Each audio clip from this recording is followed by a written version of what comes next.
إن الصلاة تنهى عن الفحشاء والمنكر۔ وہ معزز تھے زمانے میں مسلمان ہو کر، ہم ذلیل و خوار ہوئے تارک قرآن ہو کر۔ معزز سامعین کرام، اللہ تعالیٰ کے حضور دعا ہے کہ اللہ تعالیٰ جو بھی الفاظ میری زبان سے ادا کروائے حق اور سچ ادا کروائے، اور مجھے اور آپ کو اس پر عمل کرنے کی توفیق عطا فرمائے۔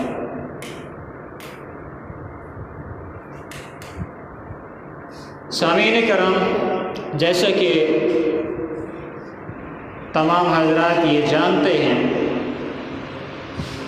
کہ حضور اقدس صلی اللہ علیہ وسلم کی پوری زندگی اللہ تعالیٰ کی عطا کردہ زندگی اور اللہ تعالیٰ کا عطا کیا ہوا علم اور اللہ تعالیٰ کے عطا کیے ہوئے راستے کو اپنا کر گزرے۔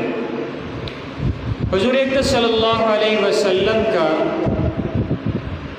اس طرح زندگی گزارنا کہ مکمل طور پہ اللہ کے احکامات کی پابندی، مکمل طور پہ اللہ کے احکامات کو بجا لانا ہے۔ جب اللہ تعالیٰ کے احکامات کو حضور نبی کریم صلی اللہ علیہ وسلم نے اپنی پوری زندگی میں تمام احکامات پورے کر کے دکھائے، پھر حضور اقدس صلی اللہ علیہ وسلم نے اپنے تمام صحابہ کرام رضوان اللہ تعالی علیہم اجمعین کو بالکل اسی طریقے سے، بالکل ویسے ہی طریقے سے انہیں بتلائے۔ صحابہ کرام رضوان اللہ تعالی علیہم اجمعین پر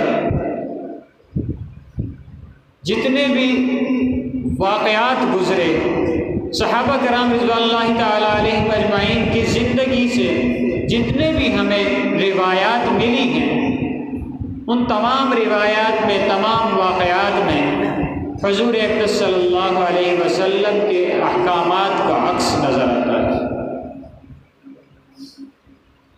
ہمارے اس معاشرے میں کچھ اس طرح کا نظام ہے کہ اگر کسی استاد کا سیکھا ہوا بچہ ہمارے پاس کام کرنے کے لیے آتا ہے اور وہ اس کام میں کوئی غلطی کرتا ہے تو ہم کیا کہتے ہیں؟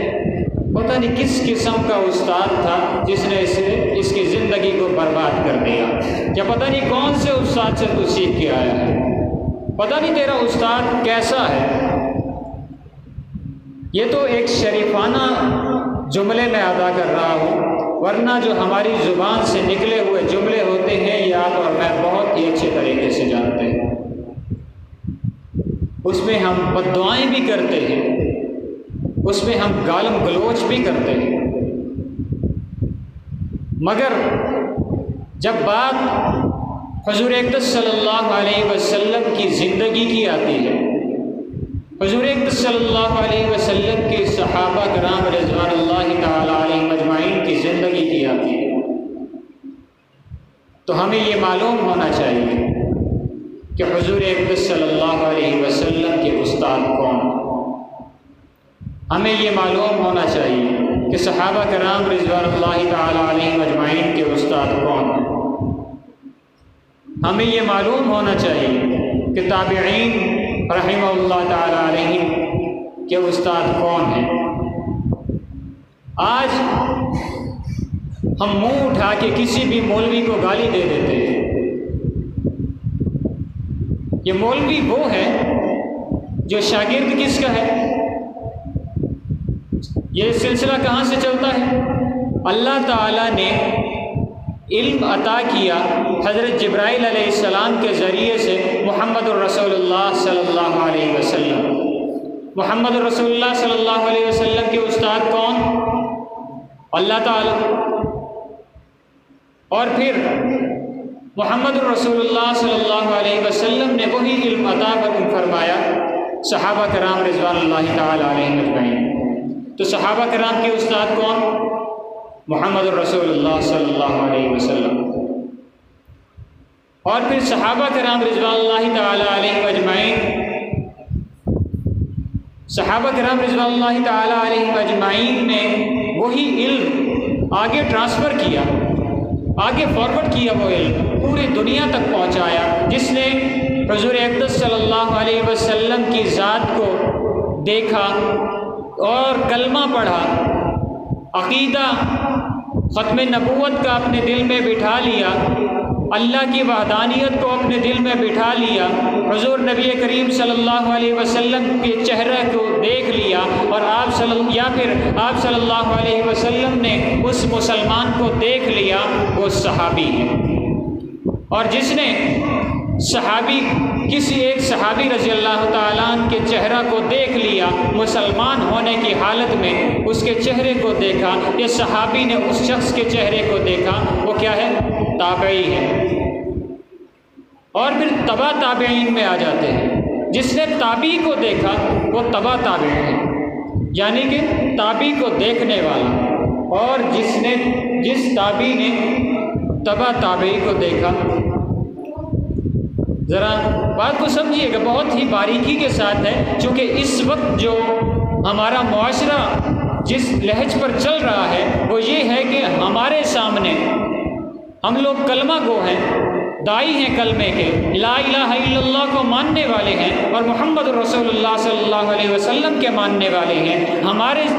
ہمارے سامنے باقاعدہ سوشل میڈیا پر بار بار دکھایا جاتا ہے، الیکٹرانک میڈیا پر بار بار دکھایا جاتا ہے، اخبارات میں بار بار دکھایا جاتا ہے، کیا؟ نعوذ باللہ صحابہ کرام رضوان اللہ تعالی علیہم اجمعین کی ذات پر تبرہ کیا جاتا ہے، بکواسات کی جاتی ہیں۔ صحابہ کرام رضوان اللہ تعالی علیہم اجمعین کو جس نے برا بھلا کہا، دراصل وہ برا بھلا کسے کہہ رہا ہے؟ اس کی حقیقت کیا ہے؟ کیا میرے اور آپ کے صحابہ علیحدہ علیحدہ ہیں؟ کیا میرے اور آپ کے نبی علیحدہ علیحدہ ہیں؟ کیا میرا اور آپ کا خدا علیحدہ علیحدہ ہے؟ جب بات صحابی کی آتی ہے، جب بات صحابہ کی تعلیم کی آتی ہے، تربیت کی آتی ہے، تو تربیت کرنے والا کون ہے؟ محمد رسول اللہ صلی اللہ علیہ وسلم۔ یعنی کہ صحابہ کو گالی دے کے یہ ثابت کرنا چاہتے ہیں کہ ہم محمد رسول اللہ صلی اللہ علیہ وسلم کو نہیں مانتے، ہم اللہ کی ذات کو بھی نہیں مانتے، کیونکہ صحابہ کی تربیت کرنے والے محمد رسول اللہ صلی اللہ علیہ وسلم، اور محمد رسول اللہ صلی اللہ علیہ وسلم کی تربیت کرنے والے ذات خود رب العالمین کی ذات۔ یعنی کہ ہم نے تو سارے نظام کو ہی غلط کر دیا، ہم نے پورے کے پورے نظام کو ہی بگاڑ دیا، ہم نے خدا وحدہ لا شریک کو بھی درمیان میں سے نکال دیا، ہم نے محمد رسول اللہ صلی اللہ علیہ وسلم کو بھی درمیان میں سے نکال دیا، تو صحابہ کا تو تذکرہ ہی نہیں۔ اور کہا کیا جاتا ہے کہ ہمارا عقیدہ ہے، ہمارا مذہب ہے، ہمارا مذہب ہے کہ صحابہ کو رضوان اللہ تعالیٰ علیہ اجمعین کو رضی اللہ نہیں کہنا، جو بھی منہ میں آتا ہے بک دینا، یہ کہا جاتا ہے۔ کس بیس پہ کہا جاتا ہے؟ جب خود اللہ تعالیٰ نے مہر لگا دی، خود اللہ تعالیٰ نے اس چیز کی سٹیمپ لگا دی کہ یہ جنتی ہے، جنتی ہے، جنتی ہے۔ یہ قرآن پاک میں رضی اللہ تعالیٰ عنہم، یہ کس کے بارے میں کہا گیا؟ رضی اللہ عنہم ورضوا عنہ، کس کے بارے میں کہا گیا؟ کیا تیرے میرے جیسے کے بارے میں کہا گیا؟ کہ انہی صحابہ کے بارے میں کہا گیا جو حضور اقدس صلی اللہ علیہ وسلم کی زیارت کر چکے؟ یہ انہی صحابہ کے بارے میں کہا گیا جنہوں نے حضور اقدس صلی اللہ علیہ وسلم کے کہنے پر اپنی ساری زندگی کو قربان کر دیا؟ آپ نے اور میں نے کیا کیا؟ صرف تبرہ۔ صحابہ کرام کو کوئی بھی برا بھلا کہے اور میں چپ کر کے برداشت کر جاؤں، یہ مجھ میں یہ سخت نہیں ہے۔ آج کوئی صحابہ کرام رضوان اللہ تعالیٰ علیہ اجمعین پہ بات کرتا ہے، کوئی نبی آخر الزماں صلی اللہ علیہ وسلم پہ بات کرتا ہے۔ سننے میں آیا ہے کہ جب یہ تبرہ ہوا اور حکومت وقت خاموش رہی تو فرانس میں نعوذ باللہ ثم نعوذ باللہ حضور اقدس صلی اللہ علیہ وسلم کی ذات پہ خاکے بننے کا اعلان کر دیا گیا۔ مسلمان نے جب اپنے آپ کو کمزور پایا، جب اپنے آپ کو کمزور پایا، یہود و نصارہ نے اس کا فائدہ اٹھایا اور اسلام کو نقصان پہنچانے کی کوشش کی، اسلام کو نقصان پہنچانے کی کوشش کی۔ یاد رکھیں کہ کبھی بھی کوئی بھی غیر مسلم مسلمان کا دوست نہیں ہو سکتا، اور جسے آپ اور میں فرقہ کہتے ہیں نا، وہ اسلام کا فرقہ نہیں ہے۔ اسلام کے فرقے کی اگر بات کریں، اسلام کے مسلک کی بات کریں، اس مذہب کے کسی ایک حصے کی بات کریں، تو ہم اس صورت میں اسے اپنے مذہب کا حصہ کہہ سکتے ہیں، اپنے مذہب کا مسلک کہہ سکتے ہیں، اپنے مذہب کا فرقہ کہہ سکتے ہیں۔ کلمہ ایک ہو، یہی کہتا ہو لا الہ الا اللہ، یہی کہتا ہو محمد رسول اللہ صلی اللہ علیہ وسلم، یہی قرآن کے 30 پارے مانتا ہو، یہی 5 وقت کی نماز کو فرض جانتا ہو، یہی روزہ، زکوٰۃ، حج، یہ سب کچھ ادا کرنے کے لیے تیار ہو۔ ہاں، وہ اگر آتا ہے سامنے تو میں یہ نہیں تسلیم کرتا کہ ایسا شخص مسلمان نہیں ہے۔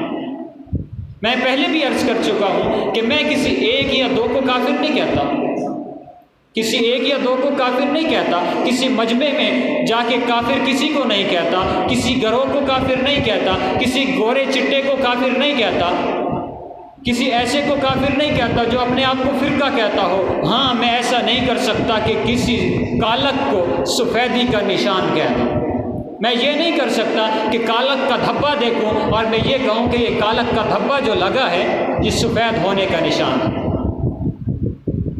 کوئی میرے پیغمبر صلی اللہ علیہ وسلم پہ بھونکے، میں اسے مسلمان کیسے کہہ دوں؟ کوئی میرے اصحاب رسول صلی اللہ علیہ وسلم پر بکواس کرے، بتاؤ میں اسے مسلمان کیسے کہہ دوں؟ کیا کسی کا ایمان یہ گوارا کرتا ہے کہ ہمارے ماں باپ کو کوئی بھی آ کے اس طرح گالیاں دے اور ہم چپ کر کے اسے دیکھتے رہ جائیں؟ جب میری ماں کی بات آتی ہے، جب میرے باپ کی بات آتی ہے، اگر کوئی زبان درازی کرے تو میں اس کی زبان کھینچنے کے لیے تیار ہو جاتا ہوں۔ حضور اقدس صلی اللہ علیہ وسلم کا فرمان ہے کہ مجھ سے محبت اس انسان کا ایمان کامل ہی نہیں جس سے مجھ سے اتنی محبت نہ ہو کہ جان مال سے بھی زیادہ، ماں باپ سے بھی زیادہ، اولاد سے بھی زیادہ، دنیا کی تمام چیزوں سے زیادہ، خود اپنی جان سے زیادہ محبت جب تک نہ ہو اس کا ایمان کامل نہیں ہو سکتا، اس کا ایمان مکمل ہی نہیں ہے۔ اور کوئی میری امی عائشہ رضی اللہ تعالیٰ عنہ کو بھونکے، میں اسے مسلمان کیسے کہوں؟ جس کے بارے میں جس کے لیے اگر کوئی بھی اس پر الزام لگاتا ہے تو خود محمد رسول اللہ صلی اللہ علیہ وسلم کا اور میرا رب خود گواہی دیتا ہے، قرآن پاک میں گواہی دیتا ہے کہ عائشہ صدیقہ رضی اللہ تعالیٰ عنہ بالکل پاک ہیں، صاف ہیں، ان کی ذات پر کوئی دھبا نہیں۔ جب ان پر کوئی زبان درازی کرے برداشت کر لی جائے، ایسا نہیں ہو سکتا۔ یہ مسلمان کا عقیدہ ہی نہیں ہے، مسلمان کا یہ شیوہ ہی نہیں ہے۔ مسلمان کا دستور یہ ہے کہ اسلام کی جب کوئی بات کرے، جب کوئی اسلام کا نام لے تو سب سے پہلی اس کی نشانی ہے کلمہ توحید، اور دوسری نشانی ہے عقیدہ ختم نبوت، تیسری نشانی یہ ہے جو اسلام میں مسلمان اور کافر میں فرق پیدا کرتی ہے، نماز ہے۔ صحابہ کرام رضوان اللہ تعالیٰ علیہم اجمعین کو ماننا ہے، اور صحابہ کرام رضوان اللہ تعالیٰ علیہم اجمعین نے جس طریقے سے زندگی گزاری ہے انہیں بالکل ویسے ہی تسلیم کرنا۔ حضور اقدس صلی اللہ علیہ وسلم کا فرمان ہے، قال رسول اللہ صلی اللہ علیہ وسلم علیکم بسنتی و اصحاب سنتی خلافت الراشدین، میری سنتوں پر چلو اور خلافت الراشدہ کی سنت پہ چلو۔ جب میرے نبی علیہ الصلوۃ والسلام نے خلافت الراشدین کے بارے میں بتا دیا تو پھر کسی کی زبان درازی قابل قبول نہیں ہے، پھر کسی کا بات کرنا حضور اقدس صلی اللہ علیہ وسلم کے صحابہ کے بارے میں غلط قسم کی زبان استعمال کرنا قابل قبول نہیں ہونا چاہیے۔ کیا اس چیز کو تسلیم کرتے ہیں آپ حضرات؟ کیا نبی صلی اللہ علیہ وسلم صرف مولویوں کے ہیں؟ کیا صحابہ کرام رضوان اللہ تعالیٰ علیہم اجمعین صرف مولویوں کے ہیں؟ کیا آپ صحابہ کرام رضوان اللہ تعالیٰ علیہم اجمعین کو مانتے ہیں؟ اگر آپ میں سے کوئی نہیں مانتا وہ ہاتھ کھڑا نہ کرے، باقی ہاتھ کھڑا کر کے یہ ظاہر کریں کہ صحابہ کرام رضوان اللہ تعالیٰ علیہم اجمعین کو ہم لوگ مانتے ہیں۔ صحابہ کرام رضوان اللہ تعالیٰ علیہم اجمعین کو مانتے ہیں، حضور اقدس صلی اللہ علیہ وسلم کی ذات کو مانتے ہیں۔ جب ان دونوں کو مانتے ہیں، جب حضور اقدس صلی اللہ علیہ وسلم کی ذات کو ہم لوگ تسلیم کرتے ہیں، تو پھر صحابہ کرام کے بارے میں کبھی بھی کوئی بات سننا گوارا نہیں کرنا، کبھی بھی صحابہ کرام کے بارے میں ذرہ برابر بھی شک دل میں نہیں پیدا ہونا چاہیے۔ 1,24,000 کم و بیش صحابہ کرام رضوان اللہ تعالیٰ علیہم اجمعین ہیں، جو اس وقت پوری دنیا میں کوئی کہاں پہ صرف ہم لوگوں کو تک دین پہنچانے کے لیے پھیل چکے ہیں پوری دنیا میں، اور کسی کی ذات کے بارے میں بھی شک ہمارے دل میں پیدا نہیں ہونا چاہیے۔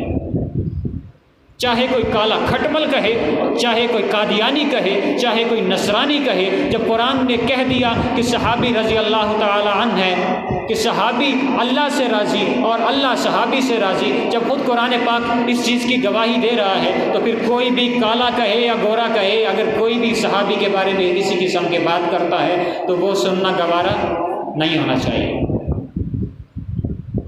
اس بات سے اتفاق کرتے ہیں سب، اپنا عقیدہ بنا لیں۔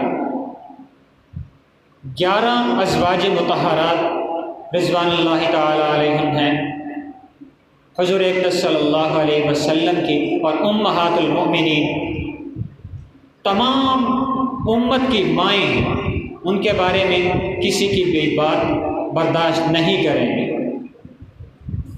صحابہ کرام کے بارے میں بات برداشت نہیں کریں گے، محمد رسول اللہ صلی اللہ علیہ وسلم کے بارے میں بات برداشت نہیں کریں۔ وعدہ کرتے ہیں اور اپنے دلوں کو اسلام کے معاملے میں بالکل صاف ستھرا کر لیں۔ علماء کی جو قدر ہونی چاہیے ہمارے دل میں وہ قدر آ جانی چاہیے۔ اس چیز کی دعا کیا کریں کہ یا اللہ علماء کے ساتھ ہمیں کھڑا کر، اپنی مشابہت علماء جیسی بنا لیں، ایسی شکلیں بنا لیں کہ علماء کے ساتھ ہمیں اٹھایا جائے، نہ کہ یہود و نصارہ کے ساتھ ہمیں اٹھایا جائے۔ روز قیامت حضور اقدس صلی اللہ علیہ وسلم کے سامنے جاتے ہوئے ہماری آنکھیں شرمندگی سے جھکی نہ ہوں۔ حوض کوثر پہ جب آپ صلی اللہ علیہ وسلم سے پانی لے رہے ہوں تو اس چیز کا فخر ہو کہ میں امتی ہوں محمد رسول اللہ صلی اللہ علیہ وسلم کا، میں امتی ہوں، اور اسی امت پہ مجھے فخر ہے کہ میں آخری نبی صلی اللہ علیہ وسلم کی امت میں سے ہوں، اور اس امت میں سے ہوں جو تمام امتوں میں سب سے افضل امت ہے۔ اس چیز کو دل میں بٹھا لی یہود و نصارہ کی، خدا را میں ہاتھ جوڑ کر کہتا ہوں کہ یہود و نصارہ کو اپنے دل و دماغ سے نکال دیں، یہود و نصارہ کو چھوڑ دیں، ان کے راستوں کو، ان کی روشوں کو چھوڑ دیں۔ کچھ بھی نہیں پڑا اس کام میں، یہود و نصارہ کے طریقے پر چلنے سے کچھ نہیں ملے گا۔ آج ہم اپنے علماء کو گالی اس وجہ سے دے رہے ہیں کہ ہمارے دلوں میں اس چیز کو کوٹ کوٹ کر بھرا گیا ہے کہ یہود و نصارہ نے ہمارے دلوں کو بھر دیا ہے غلاظت کے ساتھ، کہ ہم لوگ آج اس شخص کو نہیں مانتے، اس شخص کی ہم لوگوں کے دلوں میں کوئی بھی اس شخص کے لیے قدر نہیں جو شخص قرآن پاک کا حافظ ہے۔ یاد رکھیں حضرت عمر فاروق رضی اللہ تعالیٰ کے دور میں ایک شخص کو گورنر کے عہدے سے صرف اس وجہ سے ہٹا دیا گیا اور دوسرے کو اس جگہ پر اس وجہ سے گورنر بنایا گیا کہ اس کا قرآن میں علم اس سے زیادہ تھا۔ اور آج اگر ہم کسی کو دیکھتے ہیں نا کہ مدرسے کا طالب علم ہے، ہم اتنی بد نظری سے اسے دیکھتے ہیں، اتنی بد سلوکی سے اس سے بات کرتے ہیں جیسے کوئی انسان ہی نہیں۔ ہمارے گھر میں وہ بچہ جو اسکول کی تعلیم میں ناکارہ جا رہا ہو، ہم اسے مدرسے میں داخل کر دیتے ہیں، کم سے کم 3 ٹائم کی روٹی تو کھا لے گا۔ کیا ہمارا دین اتنا یتیم ہو چکا؟ کیا ہمارے دین کو جو آپ صلی اللہ علیہ وسلم نے آپ تک اور مجھ تک پہنچایا صحابہ کرام کے ذریعے، کیا وہ اتنا یتیم ہو گیا کہ ہم بالکل بیکار ناکارہ بچے کو مدارس میں داخل کر دیں؟ ہزاروں روپے ہم فیس کے بھرتے ہیں سکولوں کی تعلیم کے لیے، مگر 1 روپیہ بھی ہم مدارس کی تعلیم کے لیے نہیں خرچ کر سکتے۔ یہی وجہ ہے کہ ہمارے دلوں میں سے علماء کی، صحابہ کی، انبیاء علیہ السلام کی اور اللہ تعالیٰ کی محبت ختم ہو چکی۔ ہمارے دلوں میں کوئی اسلام کی محبت نہیں ہے۔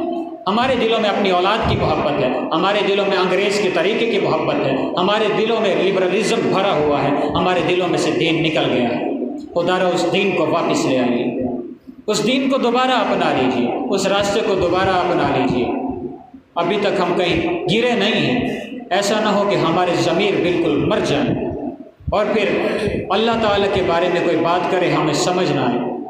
یہ حالت نہ ہو جائے کہ قرآن پاک میں اللہ تعالیٰ کا فرمان ہے صم بکم عمی فہم لا یرجعون، کہ نہ تو کچھ حق بات سنتے ہیں، نہ حق بات کو دیکھتے ہیں، نہ حق کام کو دیکھتے ہیں، نہ حق بات بولتے ہیں، اندھے ہیں، گونگے ہیں، بہرے ہیں۔